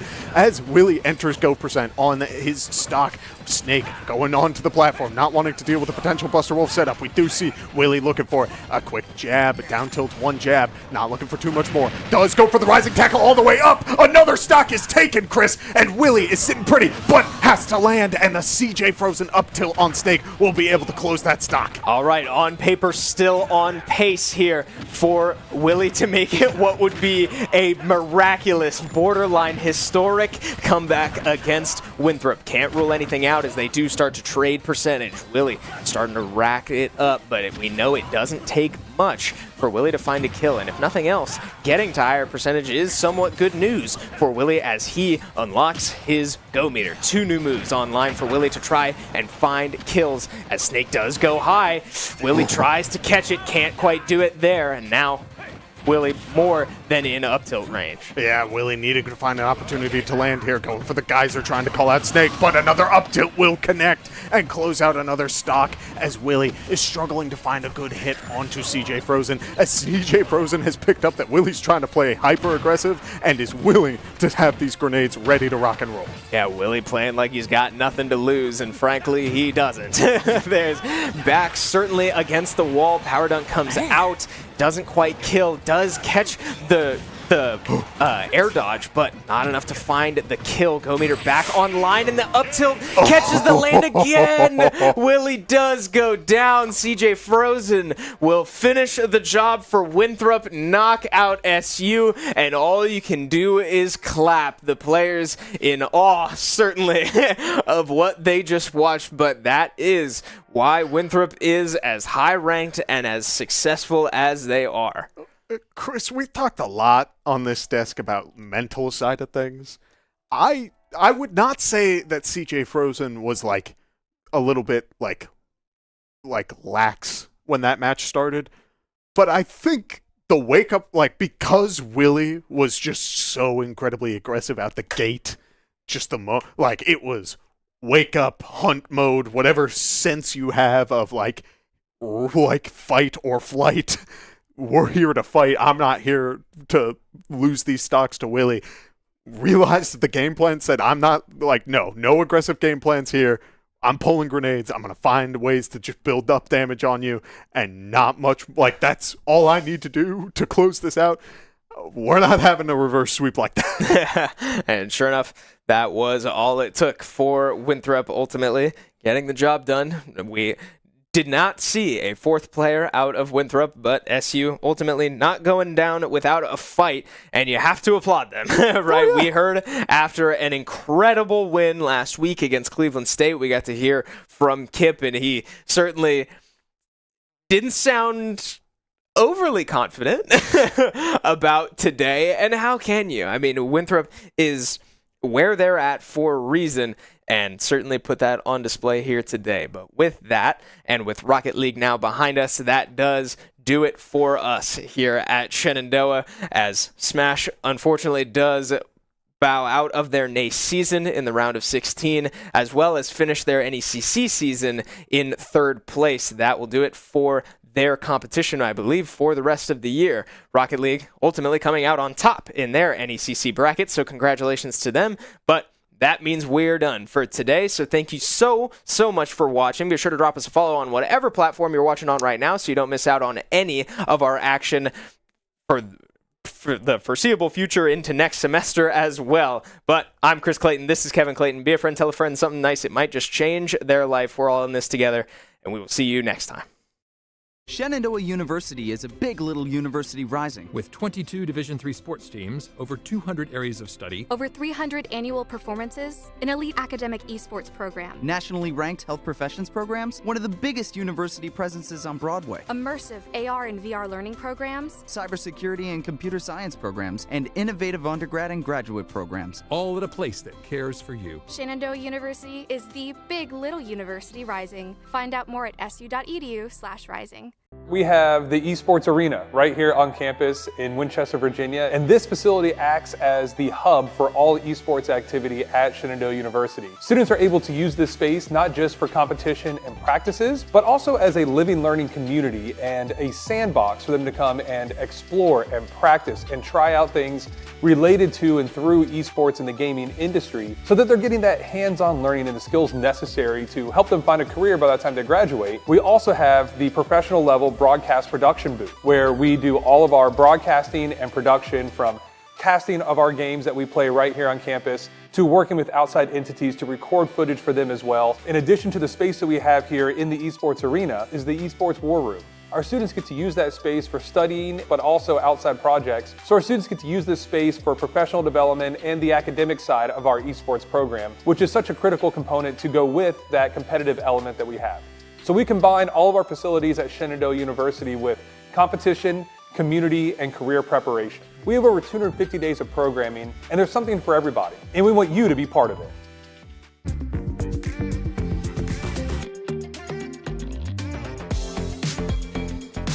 Not only they only lost one game to the very team that they're now facing in the finals, but they have not dropped a single round within this playoff bracket.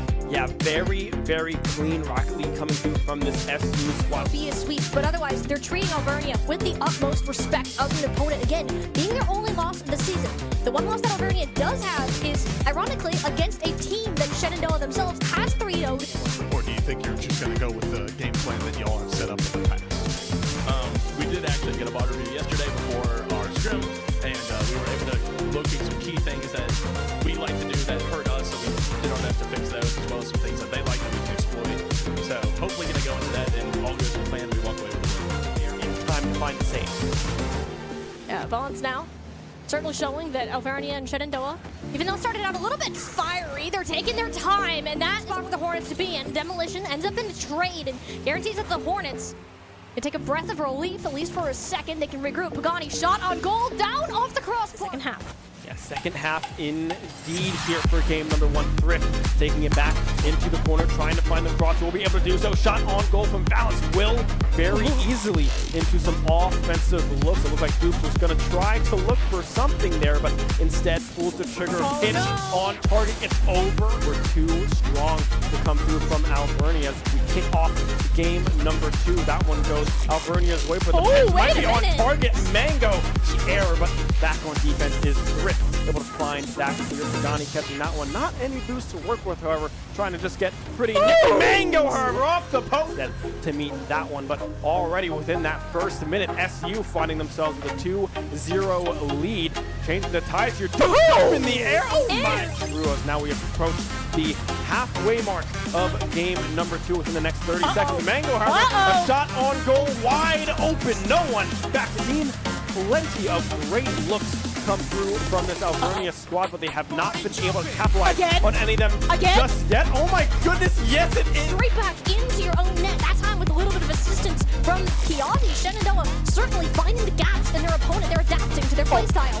Oh, yeah, I saw. Two completely different games like this is the reason that players want to keep grinding, but they want to keep seeing what new things they can try. Because at half field, midfield there, 15 seconds left to go here in game number 2. Can Alvernia end this one on a good note? It looks like yes. We tie it up 1 apiece. 1 for SU, 1 for Alvernia. We got ourselves a series on our hands here, folks. You won't want to go anywhere. Well, maybe you want to. Same kind of initiative continue to be taking game 3, given how well it worked before. Mango, now a bit of a fancy carry, but Alvernia not afraid to commit onto the ball. About to start the net, though. Are looking pretty healthy when it comes to the duels, and just as I say that, it flips and flops all around. Oh, almost a great bump. Oh, wait a minute, from Mango! Mango! This is overtime here, and with how solid the Shenandoah defense has been throughout games 2 and 3, for that matter, there hasn't been many gaps for Alvernia to find, but it is there. Shenandoah, they're on match points, and you can start to kind of sweat it out once you get there. So Alvernia, I want to start getting this close. Balance wants to get it to start off right. Originally started off, and it was with these connections moving from the corner, playing off the backboard on this offense. Thrift and Bounce looking for each other on the field, but where's Shenandoah?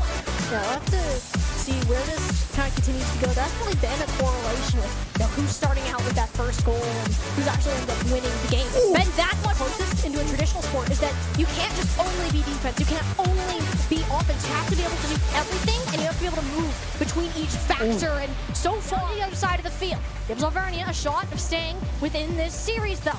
Mango hustling for control. Pagani over to the corner, breaks out, dupes, looks for the power, but no. Drip holds the ball's momentum in air. No shot going in. Mango off the crossbar. Pagani has it. Yes! 0 second goal. The Hornets are going to go ahead and move up to match and championship. Significance of this game is kind of getting to both of these teams. We're not seeing Alvernia go for the insane commits on the offense anymore, and doesn't really seem to matter. Win out on a lot of these individual battles for the ball has been SU, right? I mean, Thrift trying to find that one. Pagani will be able to win it out. Game number 5, match point for SU. Alvernia down 2. They need to find a goal, and they need to find it fast, and that might just be it. Has to be waiting on the backboard. Denied. Another goal towards Alvernia. This ball dangerously close to getting a third in for the Hornets, sending them racing back. Quickly in the last 45 seconds. We'll have to see if they can do that again. Mango, however, will take it all the way off the post. But the follow-up from Pagani. 10 seconds remain. You're down 3 dupes. Trying to end the season on a good note. A toss-up off the backboard from Thrift. Valence will be able to... Gets it in off of this first touch, and I can tell you from experience that will not be happening. Shenandoah University are your NECC Division 4 champions. A clean, well, almost clean series here. 4-1 victory for SU. You can see Kiazi hyping up the crowd. Why not wave to the spectators? Guys, what a season, what a year you guys have put together. Man, was it beautiful to watch. Got a 1 stock for 3 before going down. Yes, we do take you at mid-game here as this series started at 8:30 looking back, though, so nothing more than some damage to walk away with. That's a very dangerous combo here, Chris. Here's the big thing about Mega Man as we see. Race this 90% buildup that Faronis has found so far. He catches that saw blade and goes off stage. Mega Man with limited off-stage options, but for the by just grabbing the Galaga, and we've seen even more players go for crazy setups when given the opportunity, like that. Yeah, calculated effort there out of Peanut to break the shield.